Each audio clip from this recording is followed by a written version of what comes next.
Podcast Answer Man, episode number 420. Entertaining, educational, and encouraging content that makes a difference. This is GSPN.TV. Join the community. Hey everybody, this is Gary Vay, Nerdchuck, and you're listening to the Podcast Answer Man.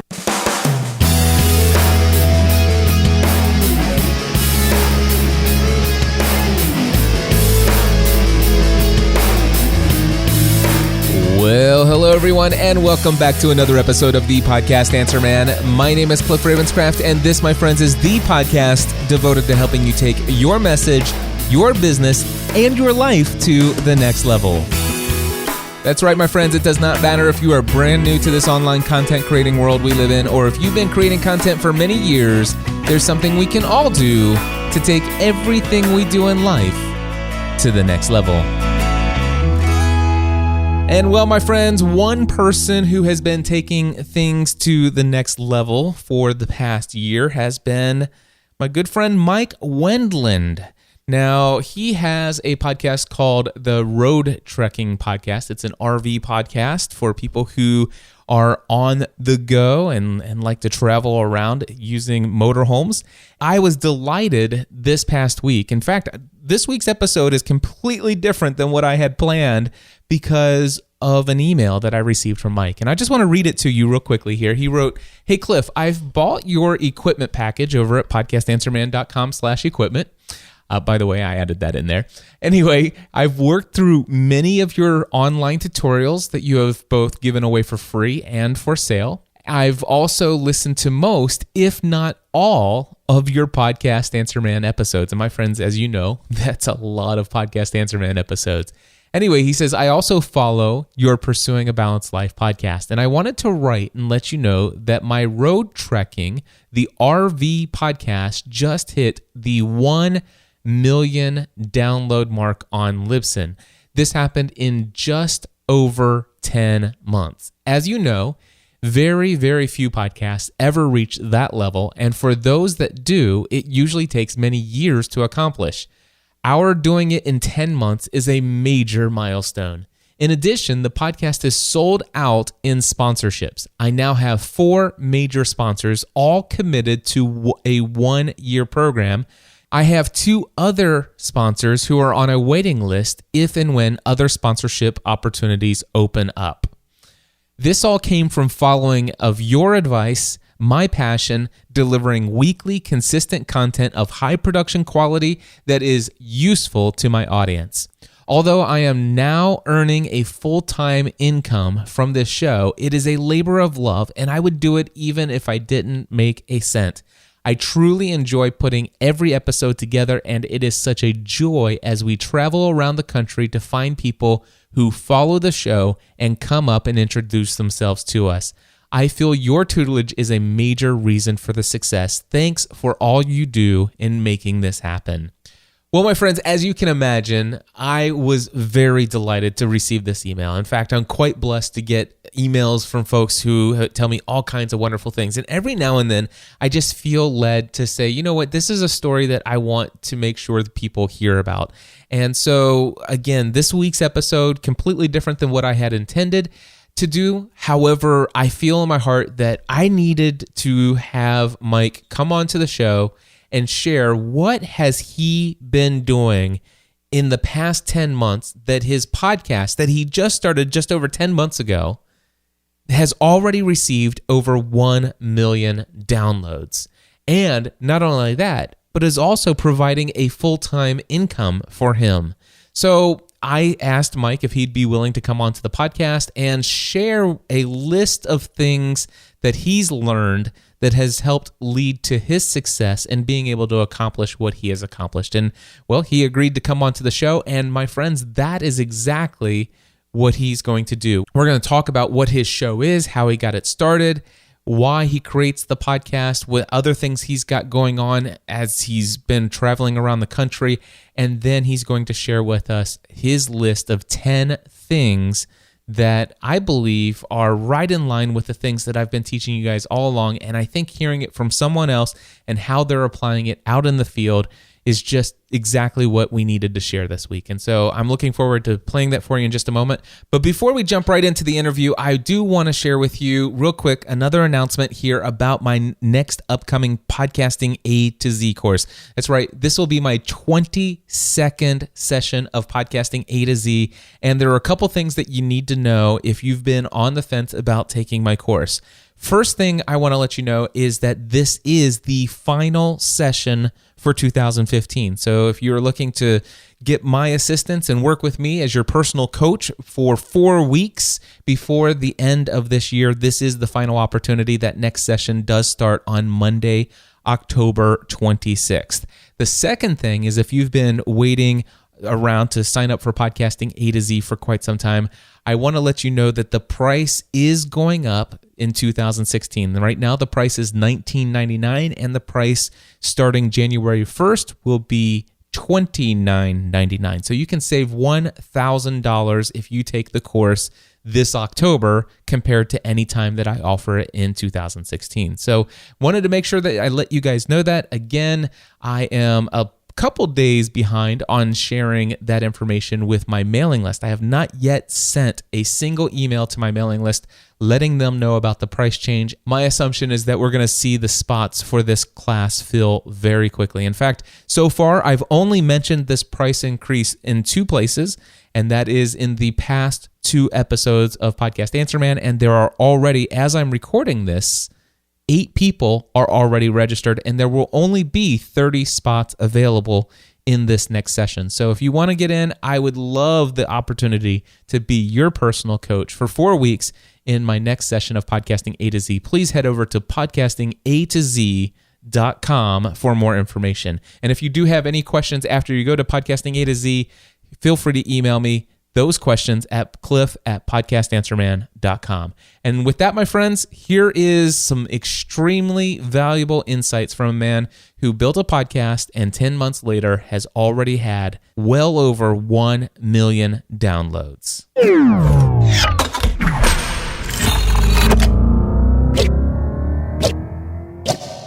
So, Mike, glad to have you on here, my friend. Congratulations on what you've achieved in your first 10 months of podcasting. And of course, I know as soon as I read this email, I'm like, okay, there's going to be a ton of people who are going to want to know how on earth did you get, within 10 months, get to 1 million downloads and turn this into a full-time gig? And the answer is, I haven't a clue. No. You know, Cliff, I think it's because I followed your advice more than anything else. Much of it was your advice. And I think, you know, I like to think of you as my younger brother because I'm actually older than you, but we really are kindred spirits in much of our path. I have no idea, except I think it is following that one rule that you have hit over and over again is don't think audience numbers, don't think money, don't think downloads, think friends. Relationships, one by one by one. Because I say that, and you should see the faces on that people have when I actually say that in a large crowd. It's like, oh yeah, whatever. If you're not tracking the downloads, if you're not measuring your return on investment and your conversions and all that stuff, then why even bother with this medium? That is exactly the question. You shouldn't bother for it if that's what you're in it for. If you are in this to make money, and this is why you do it, find something else because it's way too much work for just money. It is a passion. And in my case, I'm a storyteller. I love to tell stories. I spent my whole career in the media and 40 plus years, much of it telling bad news stories. And when I sort of left that career thinking I was going to retire, I decided, well, we would travel around the country and I would continue to tell, share what I'm seeing with people, just out of that passion. And lo and behold, people notice. They notice passion. And they're hungry for good news. They don't want any more anger or opinion or politics or any of that stuff. And I think that's one thing that we are relentlessly positive in what we write about. Well, let's back up just a little bit, Mike, and tell folks about your past and what was your life like and what did you do before you started your podcast? That's first rule in podcasting is always turn off your telephone. And I did that, although it picks it up online.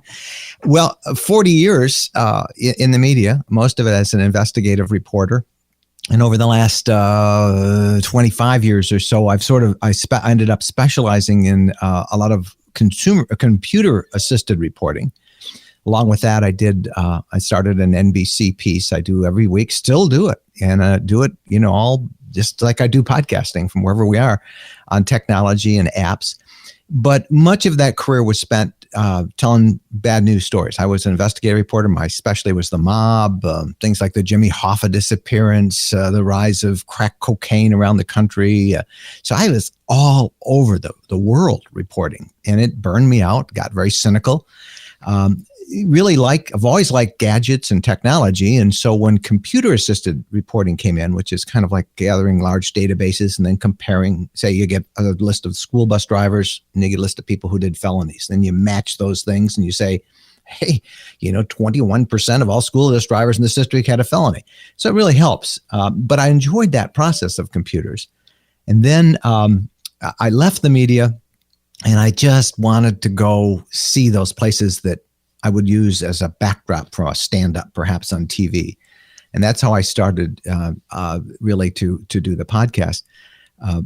Writing about good news. I mean, most of this country is filled with good news. There's great things happening everywhere. We don't hear about it when we read the media, but it's there. And it was such a joy to go out and just not have an editor saying, well, if it doesn't bleed, it doesn't lead the story. So doing that. And I love radio. I grew up with radio.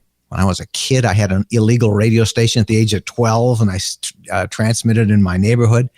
And podcasting is, I had done some of that 5, 6, 7 years ago, but back then it was pretty hard. You had to have an MP3 player and you had to download it, and it was okay. It was kind of fun. I did some for a newspaper I was working with at that time. But now with Apple putting it on our iPhones, oh my goodness, it's just so simple. Yep. And I think it's so intimate. These people put us in their ear. Wow, that is such a privilege.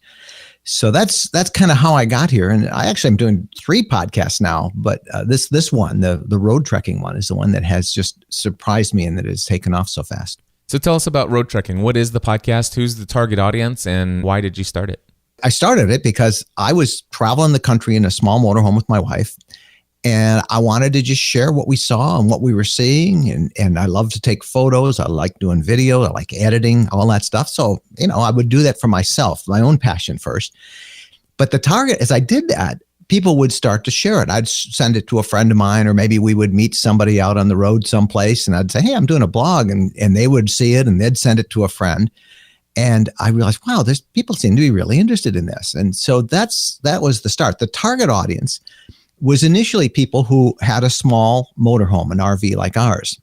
However, it has since expanded to people who are just interested in travel or camping or recreation vehicles. That's about 10 million people have an RV. It's just exploded in terms of popularity.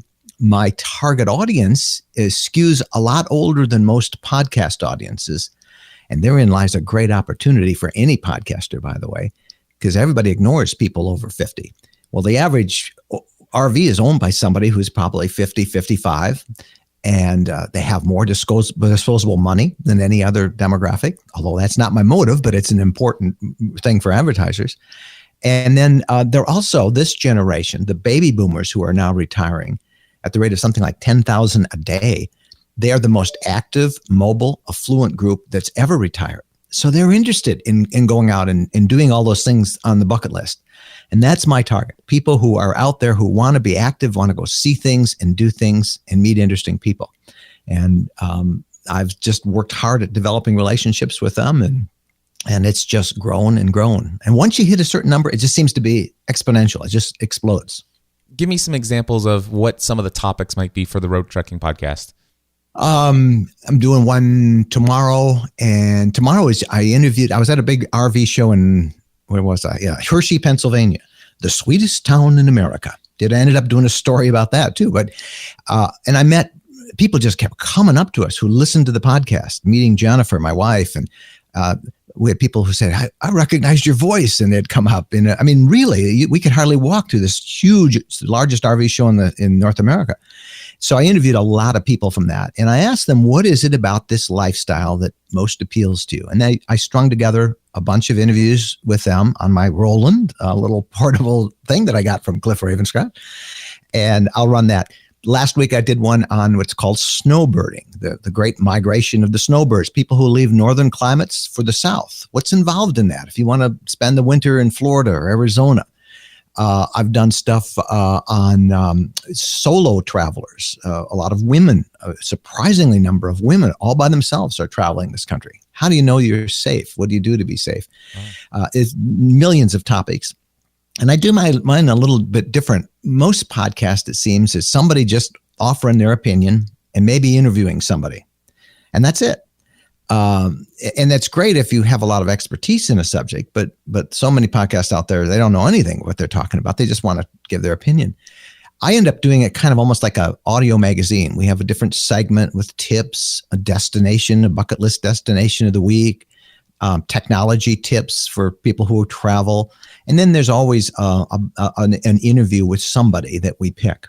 And it's about an hour long, which I think you've kind of hit. That's, I think, the sweet spot. We find people can listen to it as they commute, or they can come back and consume it however they want. I've used a lot of tools. One of the plugins I have lets you embed, where in the podcast a certain section that you're talking about is. And then for me, with our audience, think about it. I have a captive audience. These people are driving, all day long across the country, hours on end. And so, what better way for an RVer to, break the monotony of driving than to listen to somebody talk about RVing and traveling? So that's a long answer to your question, but knowing your audience, I think, is what it comes back to, and how important that is. Well, you gave me a list of 10 pieces of advice for podcasters, and I want to get into that in just a moment, but I do want to talk about one other thing before we jump into that list, and that is the fact that you said that you have 3 podcasts. Road Trucking is just one of them. What are the other 2 podcasts, and what are they like? Well, the best laid plans of people, I thought, I still do, and since 1994, I do a weekly technology story for NBC TV. It goes out to every NBC television affiliate. I did one. You were on one early on last year. Yeah, you did one on podcasting. Yeah, on podcasting. And I figured, well, this is great because I've got all that exposure, and I've had a brand on that. PC Mike is my NBC brand, and people know me from technology. So I'll just do a technology podcast. And I thought that was going to explode. It didn't. I mean, it's doing okay, but it didn't take off like the road trekking one. Was that the first podcast that you started? No, actually, I started the road trekking one. Oh, okay. Started the road trekking in October, and I said, well, this is doing really well. Wait till I do NBC and PC Mike. That's going to really take off. And It didn't. It didn't. But my challenge is to grow that, because I really do have a passion for, like you, gizmos and gadgets and new apps. And we're talking here on Blab. I just did 2 live half-hour broadcasts on Blab. It was awesome.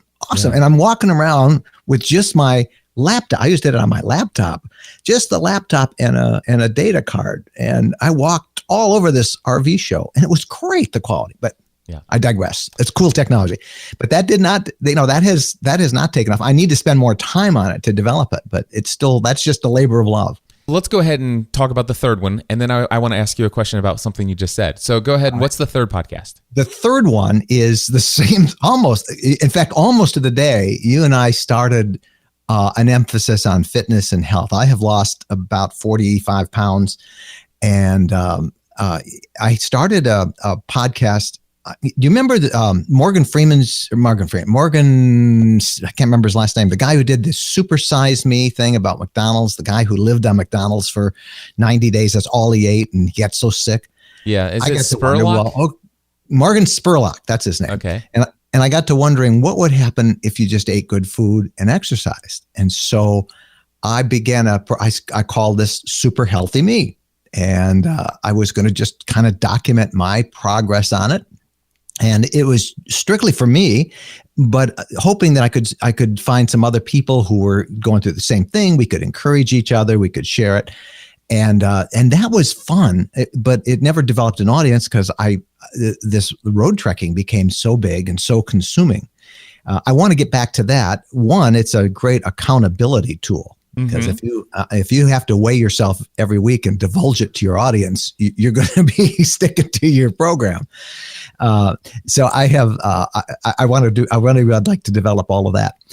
There comes a question: is how much can one person do? Yes.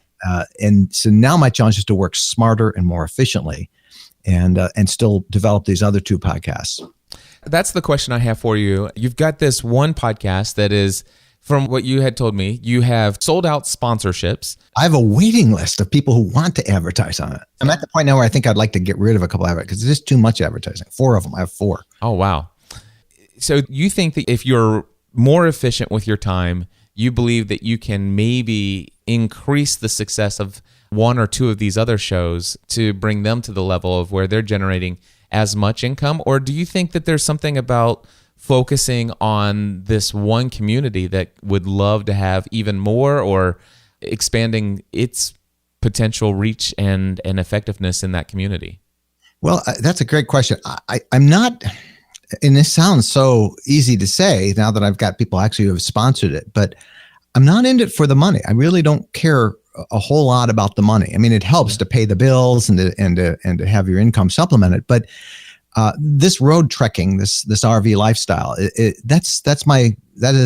I have a huge audience who love that stuff, and they offer tips, and they live vicariously through it. So that will always probably demand more of my time. The technology one is one that I would like to use basically to continue to force me to stay up to date on technology, because that is so important for podcasting, for quality. I would love to see it generate some more listeners so I can have more of an effect on it. And then the Super Healthy Me one, that's for me. That is for me. I'd like to have a group of, people who are I would like to do it on a regular basis every week and have more encouragement, as I think it's so important that we spend more time on what is really most important, which is family and faith and our health, which is such a gift and that we all abuse in this culture so bad. So I want to develop those others, but those are I want to almost say they're going to be my hobbies. Yeah. And this one is, and road trekking is still, it's a hobby for me. And as soon as it becomes work, I don't want to do it anymore. I love doing it. I love traveling, but that will become the most, because that's where I think I have the most impact right now. It's interesting, because I've got Podcast Answer Man. Financially, it is the most successful thing that I've done since I've started podcasting, and it produces about 95% of my income. Whereas my favorite podcast in the world that I've ever produced is Pursuing a Balanced Life. So sometimes I'm like, I really want to expand what I'm doing here and build on what I'm doing. But this is the thing that took off. And so it's that juggling between the different things. And of course, thinking, man, what if I just shut down everything that I was doing, and what would be the possibilities of what I could do with Podcast Answer Man if it was my sole focus? I think one of the things about podcasting and people who are successful podcasters is that we don't work well for someone. I mean, that's that whole entrepreneurial spirit. But I know in my case, I may want to do something else too. I may want to do a podcast. I am a believer and follower of Jesus Christ. I teach a Bible class every single Monday night with a couple hundred people. I'd love to find a way to take that experience and to, oh my gosh, I don't get this many phone calls, Cliff. I really don't. This is hilarious. I love it. By the way, this is not getting edited out. I would like to do, I'd like to do more of that. And I think that would be, I'd like to figure out a way to incorporate my faith a little bit into a podcast. I'm interested in photography as I travel. I'd like to think about that. So there's a million of them I could do. But I think it becomes a matter of where is your greatest influence, and where can you help and serve the most number of people? And I think that's an important thing about doing a podcast successfully, is that you have an attitude I'm serving other people. Absolutely. And that's what I love about this is I get, I know it's probably ego. I feed off these emails and these calls from people who say, you help me so much with this and that. And you do too. I know that. I hear you. I listen to you on all your podcasts. I listen to. So I think that's the other thing about podcasts. You get this incredible relationship and feedback, instant feedback from your audience. Yes. And I'd like to continue that. It's hard to do the other two podcasts as I travel a lot. It's really hard because we have really been traveling a ton. Yeah. And I've been on the road pretty much since May. And along the way, we've had a break-in. Somebody stole all of my equipment in St. Louis. I saw that. Oh my gosh. My wife got pneumonia in Montana while I had organized a meetup up in the mountains there. We had 100 people came from all over the country. And so I had to be with them. And then I had to be with her in the hospital. Our dog died, all of these things.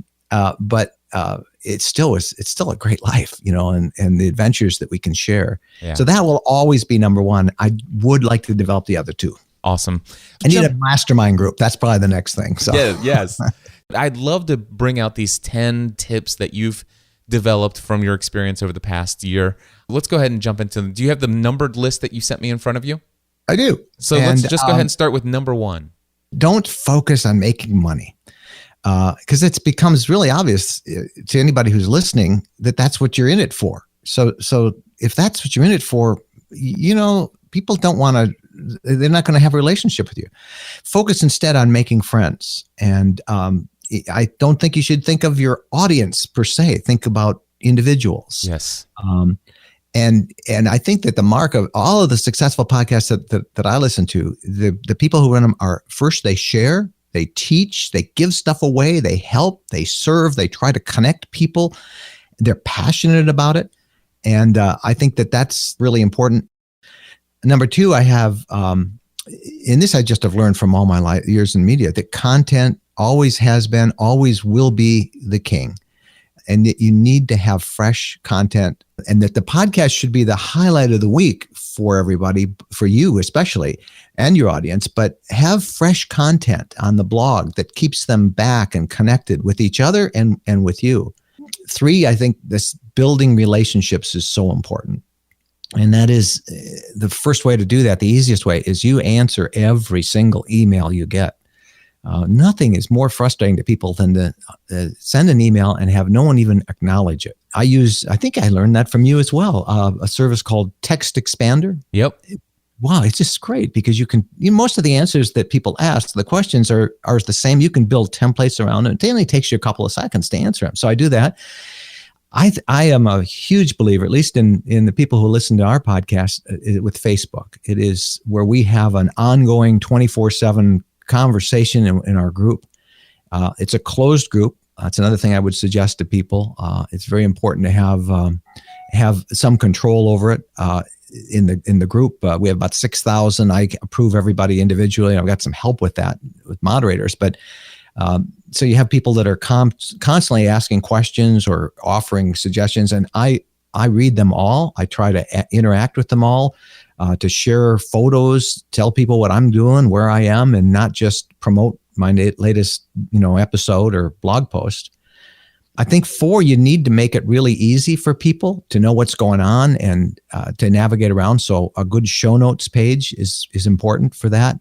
5, with that, develop systems. Boy, systems and apps, and plugins, they can just save you so much time. I put all of my production elements for the podcast on Dropbox. So no matter where I am, if I have to borrow a computer, or if I'm on a laptop in an RV or at a desktop at my son's house or wherever I am, I can grab all those important files I need. It also is just smart to back them up, and that's why Dropbox is good. I mentioned Text Expander because I've built templates for many of the things I write about. I use Evernote to keep notes on. I use SpeakPipe to get so people can click on the blog and they can use their own computer mic to send me a question. Canva and WordSwag for artwork. So using all those tools can save you so much time and money because you don't have to hire people. Yep. I think 6, the most important thing for me is not to think of this. I don't like that word platform. It just sounds too, or brand even. It sounds just too marketing. But think of all of your stuff as an ecosystem. Your blog, a newsletter. I think I have 10,000 people on my newsletter, and all my social media stuff, my videos, all of that stuff works together. They feed each other. And it gives people so many different ways to jump into your content. 7, and this was really, it's still hard to give up partial control, but get some help. Yeah. I mean, if you really are going to be serious about this, get a team. Yep. I did hire a virtual assistant. I was really lucky to find somebody locally, so we can actually meet face to face from time to time. And that person helps me with my newsletters and the show notes and just the formatting, the stuff that takes a lot of time that used to, kind of be, oh man, I got to do another newsletter and format it. And this guy now does this for me, and I give him what to put in there, but it really helps. And then you don't have to pay for it. I have a group of volunteer moderators on Facebook, of a dozen of them. And they just really help weed out those who would use it for spam or for politics or cause division or whatever. There's a lot of people with issues that you got to watch out for. Yep. On the blog, I have a handpicked team of about 7 other writers who I really carefully vet and make sure that we're all on the same page. And they contribute content for me on almost a daily basis. On number 7 there, the one thing I want to know is where did you find your virtual assistant and how?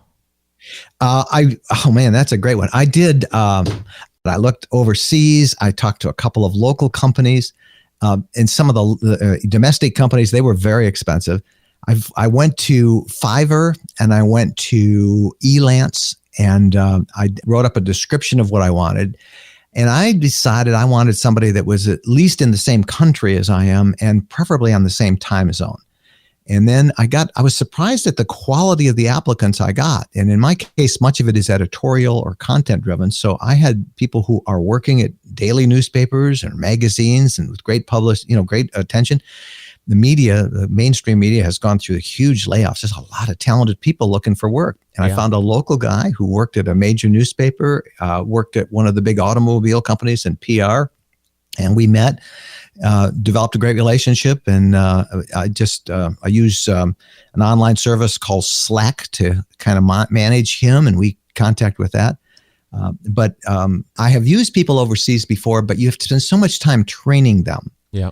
And training them culturally even, that I find it's just much better to go domestic. And you can find them through Elance and services like that. So I think we're on number 8 is expand your circle of friends. Not so much your network, but make more friends. I found LinkedIn to be a wealth of contacts. If you go into the groups of LinkedIn, for example, in my case, I looked for people who travel groups, RV groups, camping groups. I joined those. I share my content with them and have developed a lot of people who've discovered the podcast strictly through LinkedIn. Can you tell me, how do you do that without seeming spammy? What approach did you take with those group That's creators? A great question. Because most people will put, I have a great story today on the blog about this. I always say, well, what's the story about? In a case, for example, last week on the podcast where I had snowbirds. So I would write a post on LinkedIn, and I would say, the great snowbird migration is about to start as cold weather comes. What's involved in snowbirding? ? How much does it cost to stay in an RV across in warmer climates during the winter? Find out, meet this couple. They're featured in our podcast this week. So I do a regular headline, not so much of just click here and listen. I really try and write a description about it, give them a reason to go. And it works. It's like Twitter. We used to use Twitter to actually tell people what we're doing. And Twitter is just a marketing tool. It's all it is. All Twitter is go here, click here. And I think everybody knows that now. So I use Twitter. I have a service I use called Edgar. I think it costs $69 a month or something. And it's like Buffer, but it's you can really fine tune it down, and really nice way to schedule stuff. So I have 500 different posts and links and topics from my podcast that I'm constantly sending out to Twitter and to Facebook.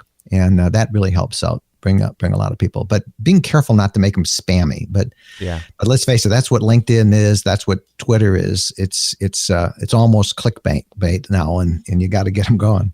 Number 9, get better. You really need to keep learning, work on audio quality, find new things. When you shared your experience with Blab the other day, I was down in Florida on the Emerald Coast and immediately ordered, here it is, iRig 2. Yep. Isn't this what you did before? Yep. And this is iRig 2. I did the same thing. I haven't hooked it up yet. But learn these things. This tool, this Blab, is absolutely a phenomenal tool. And don't be afraid to try it. And as you get better, I think you learn to be genuine, to tell people what you're doing, share your passion, be excited, be transparent, ask for help, ask for suggestions. That's what you do with your friends. You share it and keep learning. So that's so many people just say, well, I got this figured out, and you do the same thing. Change. Don't be afraid to change. Right. 10, I know you'll agree with this one, and that's just keep it all in perspective. This is a season in your life, and there will be other seasons and other things that will probably steal your passion away. So it's don't think of it as necessarily a job, but keep it in perspective. Get rest. Boy, none of us get enough rest.